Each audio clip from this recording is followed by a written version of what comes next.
믿음의 역사가 깊고 또 하나님께서 세우셔서 아름답게 성장하고 있는 신일교회에서 사역하게 됨을 또 감사하게 생각합니다. 또 함께 또 따뜻한 마음으로 맞아주시고 환대해주신 성도님들께 진심으로 감사의 말씀을 드립니다. 오늘 출애굽기 13장 17절부터 22절까지의 말씀으로 우리 신앙의 관점과 초점이라는 제목의 말씀을 함께 나누려 합니다. 저는 시력이 참 많이 나쁩니다. 고도난시로 인해 평생 안경을 껴야만 하는데요. 성장기에는 6개월에 한 번씩 안과에 들러서 난시의 정도와 시력을 측정하여 안경을 계속해서 바꾸어야 했습니다. 그때마다 난시의 정도와 시력을 정확하게 측정하기 위해 늘 받던 검사가 있었는데 그 검사가 바로 앞에 화면에 띄워드리는 검사입니다. 혹 안경을 끼시고 눈이 좀 나쁘신 우리 성도님들께서 이 그림을 보신 적이 있으실지 모르겠습니다. 이 검사는 각막의 굴절력을 측정하기 위한 검사인데요. 어디에 초점을 맞추느냐에 따라 굴절 각도가 달라지기 때문에 정확하게 측정하기 위해서는 늘 중간에 저 중간 끝에 있는 열기구를 뚫어져라 봐야만 했습니다. 그렇지 않으면 정확한 굴절 각도를 찾지 못하고 그 결과 눈에 알맞는 안경을 맞출 수도 없을 뿐더러 바르게 볼 수 없었기 때문입니다. 이처럼 명확하게 보기 위해서는 바른 초점이 필요합니다. 어디에 초점을 두느냐에 따라 보는 것이 달라집니다. 가령 방금 보여드린 그림에서 초점을 앞에 두면 펼쳐진 길만 보이게 되고요. 초점을 뒤에 두면 맨 끝에 있는 열기구만 보이게 됩니다. 이것을 우리의 삶과 신앙에 접목해보면 어떨까요? 삶에서 우리가 문제를 만날 때 근시안적인, 현실적인 상황과 조건에 초점을 맞추게 되면 나의 생각과 뜻대로 일이 풀리지 않음에 감정이 앞서게 됩니다. 그렇게 되면 문제 상황이 주는 조급함과 두려움에 사로잡히고 마는 것이죠. 그러나 이러한 모습은 하나님께서 원하시는 신앙의 모습이 아니지요. 우리는 삶에서 문제를 만날 때 문제 자체에만 몰두하기보다 문제를 주관하시는 하나님을 믿는 믿음이라고 하는 원시안적인 초점을 가지고 문제를 해석해야 합니다. 이것이 문제를 명확하게 바라볼 수 있는 영적인 시력입니다.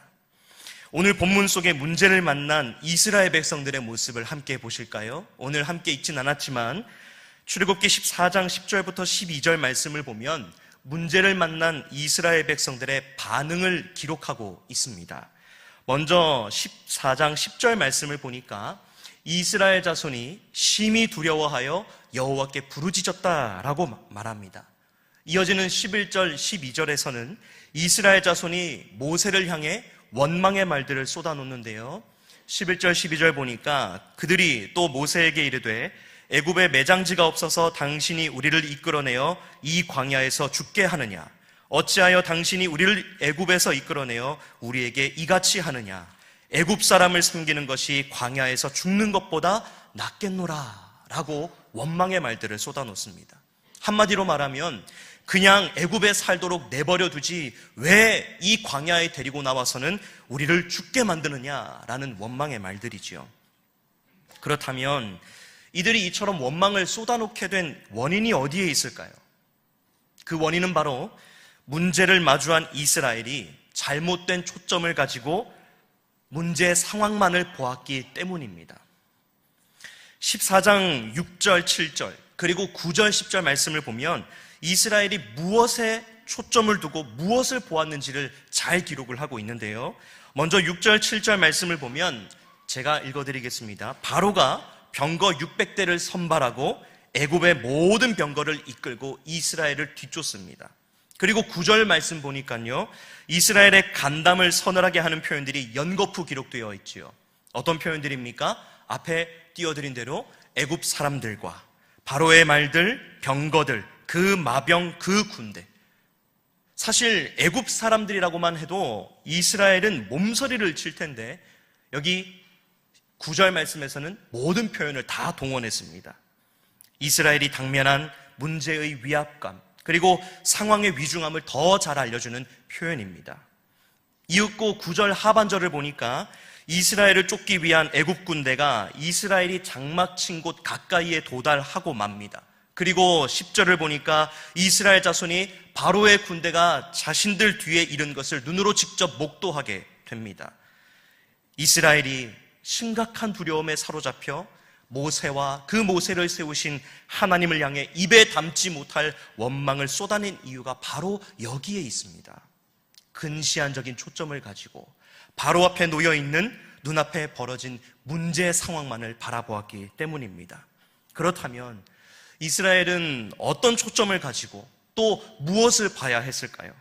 이것을 오늘 본문을 중심으로 세 가지 정도로 살펴보고자 하는데요. 첫 번째로 이스라엘이 가져야 했던 초점, 그리고 무엇을 봐야 됐는지. 첫 번째로 이스라엘은 원시안적인 초점으로 하나님의 본의를 봐야 했습니다. 이스라엘은 눈앞에 펼쳐진 문제에만 몰두하여 그 문제로 인해 두려움에 사로잡히고 말았지만, 사실 이스라엘은 문제에서 조금 떨어져서 그 상황을 주신 하나님의 본의와 본심을 봐야 했습니다.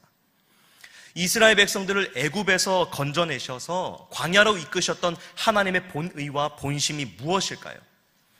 오늘 본문 17절 말씀, 읽으셨던 말씀 17절 말씀을 같이 함께 읽겠습니다. 시작.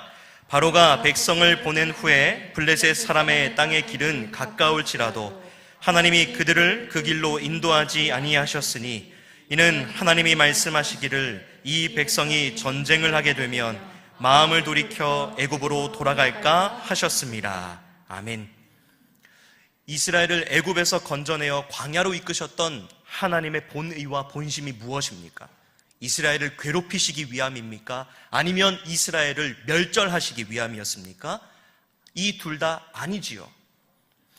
약속하신 가나안 땅까지 가장 빠른 길로는 약 30일 남짓 가면 되지만, 그렇게 하지 않고 하나님이 이스라엘을 광야로 인도하신 이유는 그 경로 중간에, 가장 빠른 길로 가게 되면 그 경로 중간에서 전쟁을 피할 수 없었기 때문입니다. 그렇게 만약 전쟁이라도 벌어지게 된다면 400여 년 동안 애굽에서 살았던 이스라엘 백성들이 더욱 익숙한 애굽으로 그냥 돌아가 버리자라고 하지 않을까. 우리가 애굽으로부터 출발한 지 얼마 안 되었으니 돌아가는 길이 더 빠를 것이다 라는 것을 핑계 삼아 애굽으로 돌아갈까 염려하셨기 때문에 하나님이 광야로 인도하신 것입니다. 즉 괴롭히기 위한 인도하심이 아니라 그들을 약속의 땅으로 온전히 인도하시기 위한 따뜻한 배려요, 사랑의 인도하심인 것이지요. 그러나 이스라엘 백성들은 이런 하나님의 본의와 본심을 보지 않고 그들을 바짝 추격한 애굽 사람들을 보았습니다. 그리고 그 결과로 상황이 주는 두려움에 사로잡혀 버리고 말았지요. 그래서 입에 담지 못할 원망들을 쏟아놓고 만 것입니다. 사랑하는 여러분, 우리도 삶을 살아가다 보면 사방이 막힌 것 같은 상황을 만날 때가 있습니다. 이를테면 인간관계에 갈등이 생긴다든지, 혹은 경제적인 어려움을 만난다든지, 원치 않는 질병을 만난다든지, 그래서 동과 서, 남과 북 어디를 둘러보아도 돌파구가 보이지 않는 것 같은 막막한 때를 만날 때가 있죠. 그럴 때에 우리는 문제 자체에 초점을 두기보다 그 문제를 통하여 하나님께서 우리에게 무엇을 원하시는지, 이 상황을 통해 하나님께서 나에게 무엇라고 말씀하시는지에 초점을 두어야 합니다. 잠깐 보여지는 상황에 우리의 감정대로 말을 쏟아놓지 않고 하나님께서 과연 어떤 연유로 내게 이러한 문제와 상황을 주셨을지를 기도하며 묻는 가운데 모든 상황을 주관하시는 하나님을 믿는 믿음으로 문제를 해석해야 할 줄 믿습니다.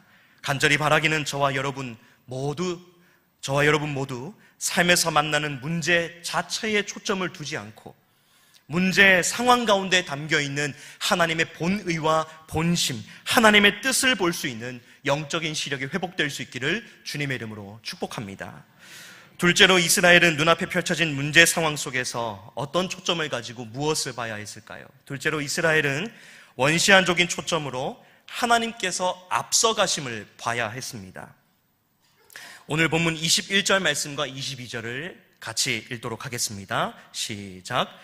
여호와께서 그들 앞에서 가시며 낮에는 구름 기둥으로 그들의 길을 인도하시고 밤에는 불 기둥을 그들에게 비추사 낮이나 밤이나 진행하게 하시니 낮에는 구름 기둥 밤에는 불 기둥이 백성 앞에서 떠나지 아니하니라. 아멘. 앞서 이스라엘이 문제 상황을 만났을 때 근시안적으로 문제에만 몰두할 것이 아니라 원시안적으로 문제 상황을 허락하신 하나님의 본의에 초점을 맞춰야 했다라는 것을 살펴보았습니다. 두 번째로 문제 상황을 만난 이스라엘이 문제 상황 가운데 봐야 했던 것은 자신들보다 앞서가시는 하나님입니다. 방금 읽은 21절 상반절 말씀을 보니까요, 여호와께서 그들 앞에서 가시며 라고 말씀하는데요, 이 표현 안에는 하나님의 은혜와 사랑이 가득 담겨 있습니다. 이스라엘 백성들이 이동하고 머물렀던 곳이 어디일까요? 바로 그들의 주된 생활 환경은 지금 광야입니다. 광야는 방향을 알기 어려운 곳입니다. 오늘날이야 문명이 발달하고 높은 건물 또 상징적인 시설물들이 있기에 방향을 알기가 쉽지만 오늘 본문 속 상황은 그렇지 않습니다. 높은 것이 있다라고 해봤자 바위산, 그 다음에 흙바닥, 모래언덕 이런 정도랄까요? 동서남북 어디가 어디인지를 알지 못하는 방위를 식별하기 어려운 환경입니다. 향방을 알지 못하고 어딘가로 간다라는 것은 어렵고도 참으로 두려운 일이지요. 또한 가보지 않은 길을 간다는 것 또한 너무나도 두려운 일입니다. 그러나 하나님께서는 구름 기둥, 불 기둥을 보여주시며 어려워하고 두려워하는 이스라엘보다 앞서 가시겠다라고 말씀하십니다. 방향만 알려주시는 것이 아니라 앞장 서시겠다라는 것이죠. 이 얼마나 든든한 보호와 사랑인지요.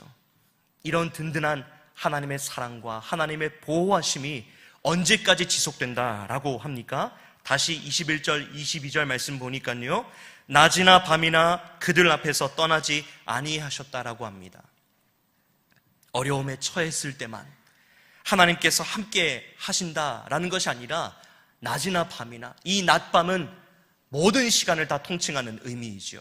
그러니 모든 시간 항상 늘 하나님께서 함께 하시며 보호하신다라고 하는 약속인 것입니다. 사랑하는 여러분, 여러 가지 어려움과 문제를 만나 어디로 가야 할지, 무엇을 해야 할지 향방을 알지 못할 때 문제와 상황 속에 놓여져 있는 우리 자신을 보지 마시기를 부탁을 드립니다. 또한 문제와 상황의 심각성에 매몰되지 않으시기를 또한 부탁을 드립니다. 나에게 도움을 줄 것 같은 사람을 찾지 마시기를 또한 부탁을 드립니다. 오직 우리가 바라봐야 할 분은 우리보다 앞서가시며 낮이나 밤이나 언제나 늘 항상 우리를 인도하시는 하나님인 줄 믿습니다. 하나님께서 얼마나 지금도 여전히 세심히 우리를 돌보시고 우리의 걸음을 인도하고 계시는지를 바라보십시오. 하나님의 이런 인도하심에 대해서 신명기 1장 31절에서는 모세가 이스라엘 백성들에게 이렇게 말씀합니다. 광야에서도 너희가 당하였거니와 사람이 자기의 아들을 안는 것 같이 너희의 하나님 여호와께서 너희가 걸어온 길에서 너희를 안으사 이곳까지 이르게 하셨느니라 하나. 아멘. 사랑하는 여러분, 하나님께서 저와 여러분의 삶을 낮이나 밤이나 사람이 자기의 아들을 꼭 끌어안는 것 같이 인도하시며 보호하시는 줄 믿습니다. 날마다 이 믿음을 가지시고 문제와 상황 가운데 승리하는 저와 여러분 되시기를 주님의 이름으로 축복합니다. 마지막 세 번째, 결론적으로 이스라엘은 눈앞에 펼쳐진 문제 상황 속에서 어떤 초점을 가지고 무엇을 바라봐야 했을까요? 앞서 이스라엘은 하나님의 본의와 본심을 봐야 했고, 둘째로는 하나님의 앞서가심을 봐야 했다라고 말씀을 드렸습니다. 이 첫째 대지와 둘째 대지에서 공통적으로 기록된 분이 누구십니까? 바로 하나님입니다. 이 무슨 당연한 이야기인가? 지금까지 하나님 보라고 이야기하지 않았는가 하실 수 있겠지만, 이스라엘은 문제 상황이 아닌 사방을 우겨싸고 있는 이 문제 저 문제 또 애굽군대 홍해바다 이것을 바라보는 것이 아닌 중심에 계시는, 그들의 삶 한복판에 계시는 하나님을 바라봐야만 했습니다. 그렇다면 이것을 어떻게 좀 볼 수 있을까? 14장 2절 말씀에 보면 한복판에 계시는 하나님을 볼 수 있는 단서가 담겨 있습니다. 14장 2절 말씀을 보시면 하나님께서 모세에게 이스라엘 자손들이 어디에 장막을 쳐야 할지를 말씀을 해주시는데요, 2절 보니까 바다와 믹돌 사이에 비하히룻 앞 곧 바알스본 맞은편 바닷가에 장막을 치게 하라 라고 말씀하십니다. 여기 기록된 지명을 보면 직접적으로 그리고 정확하게 기록되어 있지는 않지만 지금 이스라엘이 진행하고 있는 방향에서 그들을 애워싸고 있는 모든 문제들을 가리키는 지명, 모든 문제들을 가리키는 표현입니다. 특별히 믹돌은 히브리어로 망대라는 의미로 애굽의 영토에 속한 지역입니다. 망대 혹은 보초 서는 사람이 설 수 있는 감시대, 이런 뜻입니다. 그리고 비하히룻은 땅 끝으로서 물러설 곳이 없는 지역이고요, 바알스본은 바알을 섬기는 지역으로 이스라엘이 가까이 해서는 안 되는 지역, 가까이 할 수 없는 지역입니다. 그리고 지금 그들의 뒤에는 애굽 군대가 턱밑까지 추격해 왔습니다. 다른 말로 말하면 지금 이스라엘은 사방이 막힌 상황에 놓였다라는 것이죠. 그러니 이스라엘이 심한 두려움에 사로잡혀 모세와 하나님 앞에서 입에 담지 못할 원망을 쏟아놓은 것은 어쩌면 당연한 듯 보입니다. 그러나 그렇다고 해서 이스라엘의 반응이 옳았다라고 할 수 없습니다. 왜냐하면 그들은 하나님의 선민, 즉 하나님께서 처소로 삼으신 백성이요, 이들은 하나님으로 인해 살고 죽는 하나님의 권속이기 때문입니다. 지금 동서남북 사방이 막힌 상황이지만 그들에게는 마지막 한 방향이 남아 있습니다. 그 방향은 바로 그들의 중심입니다. 익히 아시는 대로 이스라엘은 행진을 할 때 아무렇게나 주먹구구식으로 행진하지 않았습니다. 행진하는 순서와 배열이 정해져 있고 그 대열을 유지하여 진행해야 합니다. 그렇다면 이스라엘이 진행하는 대열의 중심, 정중앙에 무엇이 있을까요? 바로 하나님의 임재를 상징하는 회막이 있습니다. 무슨 말입니까? 지금 사방이 우겨쌈을 당한, 사방이 문제로 둘러싸인 이스라엘 한가운데 지금 누가 계신다는 겁니까? 하나님이 계신다라는 사실입니다. 더욱 구체적으로 말씀드리면 지금 사방이 막혀서 심한 두려움에 휩싸인 이스라엘의 한복판에 하나님께서 좌정해 계신다라는 것입니다. 이스라엘은 바로 그들 한복판에 계신 하나님을 봐야 했습니다.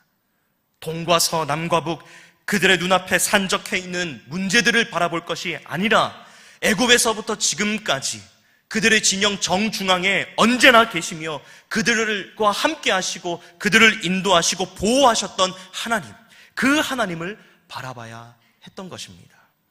사랑하는 여러분, 우리도 문제를 만나면 우리의 시선을 문제에 빼앗기지요. 그러나 한 가지 우리 자신에게 질문을 한번 던져보면 좋겠습니다. 우리의 시선을 빼앗는 문제와 어려움을 만날 때 과연 얼마나 우리의 삶 한복판에 계신, 우리 마음에 좌정하신 하나님 아버지를 찾고 진정 구했는지 말입니다. 간절히 바라기는 문제를 만날 때마다, 인생 가운데 어려움을 만날 때마다 분주하게 동과 서, 남과 북 상황을 살펴보기보다 우리의 삶 한복판에 계신 하나님 아버지를 찾고 바라보며 그 안에서 소망과 위로를 발견하며 누려가는 저와 여러분 될 수 있기를 간절히 소원합니다. 말씀을 정리하겠습니다. 사랑하는 여러분, 우리의 영적인 시력은 지금 어떻습니까? 우리의 신앙의 초점은 지금 어디에 있습니까? 혹 너무 눈앞에 펼쳐진 문제를 보느라 근시안적인 초점을 가지고 있어서 영적인 시력이 흐릿해져 있지는 않으십니까? 혹 그렇다면 문제에서 벗어나 멀리 내다보며 문제 상황을 허락하신 하나님의 본의와 본심을 발견할 수 있는 저와 여러분 될 수 있기를 간절히 바랍니다. 나아가 하나님께서 앞서가심을 믿음으로 바라보며 어제도 역사하신 하나님께서 오늘도 그리고 내일도 우리의 삶의 한복판에 들어오셔서 우리의 삶을 인도하시고 책임지실 것을 믿음으로 선포하며 날마다 승리하는, 믿음의 경주에서 승리하는 저와 여러분 다 되실 수 있기를 주님의 이름으로 축복합니다. 함께 기도하겠습니다.